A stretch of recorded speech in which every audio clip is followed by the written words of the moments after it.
অবিরত বজাবো।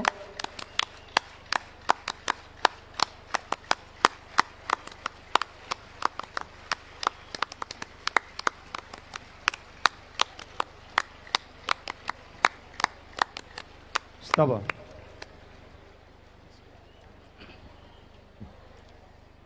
It's a great pleasure to welcome you, sir. We are honored by your presence. Requesting our Honorable Chief Minister, Dr. Himanta Biswa Sharma, to come forward and share his thoughts with us.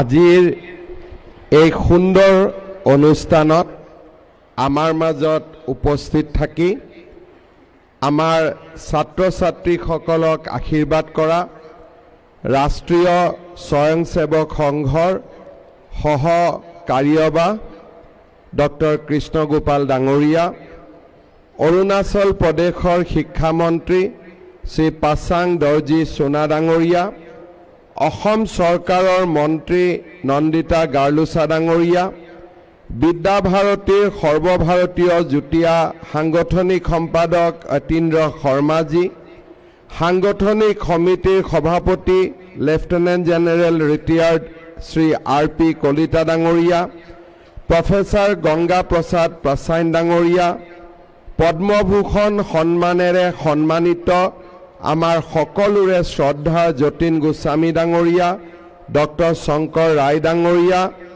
Vidya Bharati পূৰ্বোত্তৰ ক্ষেত্ৰৰ সচিব doctor Jagadindra ৰয় চৌধুৰী ডাঙৰীয়া, উপস্থিত সুধীবৃন্দ, ছাত্ৰ ছাত্ৰীসকল, অভিভাৱকসকল, পিতৃ মাতৃসকল, আচাৰ্য আচাৰ্যাসকল আৰু উপস্থিত ৰাইজ, বিদ্যাভাৰতী পূৰ্বোত্তৰ ক্ষেত্ৰৰ দ্বাৰা প্ৰথমবাৰৰ বাবে আয়োজিত সমুৎকৰ্ষ মহাশিবিৰত উত্তৰ পূৰ্বাঞ্চলৰ বিভিন্ন বিদ্যালয়ৰ পৰা অংশগ্ৰহণ কৰা ছাত্ৰ ছাত্ৰীসকলৰ লগতে আচাৰ্য আচাৰ্যা, অভিভাৱক, মাতৃ পিতৃ, পৰিচালনা সমিতিৰ সদস্য আৰু প্ৰাক্তন ছাত্ৰ ছাত্ৰীসকলক মই আন্তৰিক অভিনন্দন জনাইছোঁ। এই মহাশিবিৰৰ জৰিয়তে ছাত্ৰ ছাত্ৰীসকলক এক উমৈহতীয়া মঞ্চ প্ৰদানেৰে তেওঁলোকৰ অন্তৰ্নিহিত প্ৰতিভাসমূহ প্ৰদৰ্শন কৰাৰ লগতে অন্বেষণ, শিক্ষণ আৰু বিকাশৰ বাবে প্ৰদান কৰা এই প্ৰশংসনীয় সুযোগৰ বাবে মই বিদ্যাভাৰতীৰ কৰ্মকৰ্তাসকলৰ শলাগ লৈছোঁ।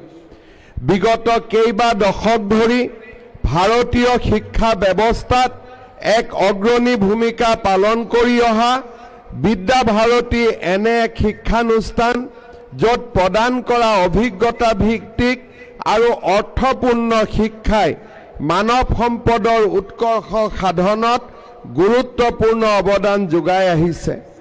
বৰ্তমান সময়ত আমাক এনে শিক্ষাৰ প্ৰয়োজন যি শিক্ষাই শিক্ষাৰ্থীসকলৰ ব্যক্তিত্বৰ সামগ্ৰিক বিকাশৰ জৰিয়তে জীৱনৰ প্ৰত্যাহ্বানৰ সন্মুখীন হ'বলৈ তেওঁলোকক সামৰ্থ্যৱান কৰে। আমাৰ প্ৰয়োজন এনে শিক্ষাৰ যি শিক্ষাই শিক্ষাৰ্থীসকলক স্বাভিমানী আৰু স্বাৱলম্বী কৰি এক মহান ভাৰতীয় হিচাপে গঢ়ি তুলিব পাৰে। বিদ্যাভাৰতীয়ে জন্মলগ্নৰে পৰা এনে আৱশ্যকতাক বাস্তৱ ৰূপ দিবলৈ অহোপুৰুষাৰ্থ কৰি আহিছে। বিদ্যাভাৰতীয়ে ভাৰত কেন্দ্ৰিক তথা পঞ্চপদী শিক্ষণ পদ্ধতিৰে একেবাৰে নিম্নৰ পৰা উচ্চ স্তৰ পৰ্যন্ত দেশত প্ৰচলিত শিক্ষা ব্যৱস্থাৰ আধাৰত মাতৃভাষাৰ মাধ্যমত প্ৰদান কৰা শিক্ষাই প্ৰতিজন শিক্ষাৰ্থীৰ নৈতিক আৰু আধ্যাত্মিক চৰিত্ৰ গঠন কৰি তেওঁলোকৰ সমাজৰ বাবে সম্পদত পৰিণত কৰি আহিছে। বিদ্যাভাৰতীয়ে শাৰীৰিক শিক্ষা, যোগ শিক্ষা, সংগীত শিক্ষা, নৈতিক আধ্যাত্মিক শিক্ষাক সকলো বিদ্যালয়তে বাধ্যতামূলকভাৱে সুনিৰ্দিষ্ট পাঠ্যক্ৰমৰ যোগেদি প্ৰদানৰ বাবে লোৱা পদক্ষেপে ৰাষ্ট্ৰীয় একতা তথা শিশুৰ সৰ্বাংগীন বিকাশত ইতিবাচক প্ৰভাৱ পেলাইছে। 1952 চনত উত্তৰ প্ৰদেশৰ গোৰখপুৰত সৰস্বতী শিশু মন্দিৰ নামেৰে প্ৰথমখন বিদ্যালয় স্থাপনৰ পৰাই বিদ্যা ভাৰতীয়ে ভাৰতীয় শিক্ষাৰ ক্ষেত্ৰখনক অনবদ্য অৱদানেৰে মহিমামণ্ডিত কৰিছে। ভাৰতবৰ্ষৰ অন্যান্য ৰাজ্যৰ সমান্তৰালভাৱে 1979 চনত প্ৰথমবাৰৰ বাবে শংকৰদেৱ শিশু নিকেতনৰ আত্মপ্ৰকাশ হৈছিল। গুৱাহাটীৰ অম্বিকাগিৰি নগৰত প্ৰতিষ্ঠা হোৱা প্ৰথমখন শংকৰদেৱ বিদ্যা নিকেতনৰ জৰিয়তে অসমত বিদ্যা ভাৰতীৰ বিদ্যালয়সমূহ আৰম্ভ হৈছিল। সম্প্ৰতি শংকৰদেৱ শিশু নিকেতন অসমৰ প্ৰতিখন জিলা প্ৰতিখন ব্লকতে সম্প্ৰসাৰিত হৈছে। উত্তৰ অসম প্ৰান্তৰ উপৰিও দক্ষিণ অসম তথা উত্তৰ পূব ভাৰতৰ সকলো ৰাজ্য সামৰি 7শৰো অধিক নিকেতন স্থাপিত হোৱাটোৱে বিদ্যা ভাৰতীৰ শিক্ষা প্ৰদানৰ সফলতাক দাঙি ধৰিছে। স্কুলীয়া শিক্ষাৰ সমান্তৰালভাৱে বিদ্যা ভাৰতীয়ে এতিয়া উচ্চ শিক্ষাৰ জগতখনতো স্থান পাবলৈ আগবাঢ়ি আহিছে। অসমৰ শ্ৰীভূমি জিলাত প্ৰথমখন মহাবিদ্যালয় আৰু গুৱাহাটীৰ চন্দ্ৰপুৰত প্ৰাগজ্যোতিষপুৰ বিশ্ববিদ্যালয় স্থাপনৰ জৰিয়তে বিদ্যা ভাৰতীয়ে উচ্চ শিক্ষা জগতলৈ এক অনন্য বৰঙণি আগবঢ়াবলৈ নিশ্চিতভাৱে আগবাঢ়ি যাবলৈ সিদ্ধান্ত লৈছে। শিক্ষাৰ্থীৰ সামগ্ৰিক বিকাশৰ মাধ্যমেৰে ৰাষ্ট্ৰ নিৰ্মাণৰ মহান কৰ্মযজ্ঞত অগ্ৰসৰ হোৱা বিদ্যা ভাৰতীয়ে প্ৰথমবাৰৰ বাবে আয়োজন কৰা এই সমুৎকৰ্ষ মহাশিবিৰ নিঃসন্দেহে এক অতিশয় প্ৰশংসনীয় পদক্ষেপ। পৃথিৱী, জল, অগ্নি, বায়ু আৰু আকাশ এই মহাপঞ্চভূত আৰু পঞ্চকোষ অৰ্থাৎ অন্নময়, প্ৰাণময়, মনোময়, বিজ্ঞানময় আৰু আনন্দময় কোষসমূহৰ যোগেদি ব্যক্তিত্ব বিকাশৰ বাবে আয়োজন কৰা এই শিবিৰে অংশগ্ৰহণকাৰীসকলক আত্মাৰ উপলব্ধি, নাগৰিকৰ দায়বদ্ধতা আৰু পৰিৱেশ সংৰক্ষণৰ প্ৰতি সচেতন হ'বলৈ নিশ্চিতভাৱে প্ৰেৰণা যোগাব। তেওঁলোকৰ মন, শৰীৰ আৰু আত্মাৰ আত্মসংযোগৰ ওপৰত গুৰুত্ব আৰোপ কৰাৰ লগতে এই শিবিৰে সাংস্কৃতিক মূল্যবোধ আৰু সামাজিক দায়বদ্ধতাৰ প্ৰতিও ছাত্ৰ ছাত্ৰীৰ প্ৰতি সজাগতা বৃদ্ধি কৰিব।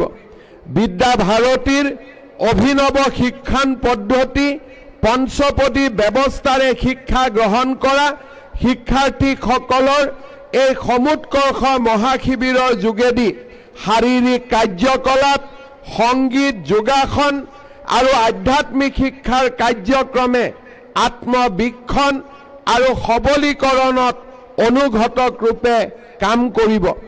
আজিৰ এই অনুষ্ঠানত 5000 ছাত্ৰ ছাত্ৰীয়ে সমবেতভাৱে পৰিৱেশন কৰা ঘোষ বাদ্য প্ৰদৰ্শন আৰু শাৰীৰিক প্ৰদৰ্শনৰ লগতে 1000তকৈও অধিক ছাত্ৰ ছাত্ৰীয়ে সামগ্ৰিকভাৱে বিহু আমাৰ সকলোৰে সন্মুখত উপস্থাপন কৰি এই মহাশিবিৰ যে প্ৰতিভা বিকাশৰ উৰ্বৰথলীত পৰিণত হৈছে তাৰ স্পষ্ট নিদৰ্শন দাঙি ধৰিছে। আজিৰ এই আমাৰ শিবিৰত অংশগ্ৰহণ কৰা প্ৰতিগৰাকী ছাত্ৰ ছাত্ৰীক তেওঁলোকৰ সুন্দৰ পৰিৱেশনৰ বাবে মই আন্তৰিক ধন্যবাদ আৰু অভিনন্দন জনাইছোঁ আৰু উপস্থিত থকা তেখেতসকলৰ মাতৃসকলকো মই বন্দনা কৰিছোঁ।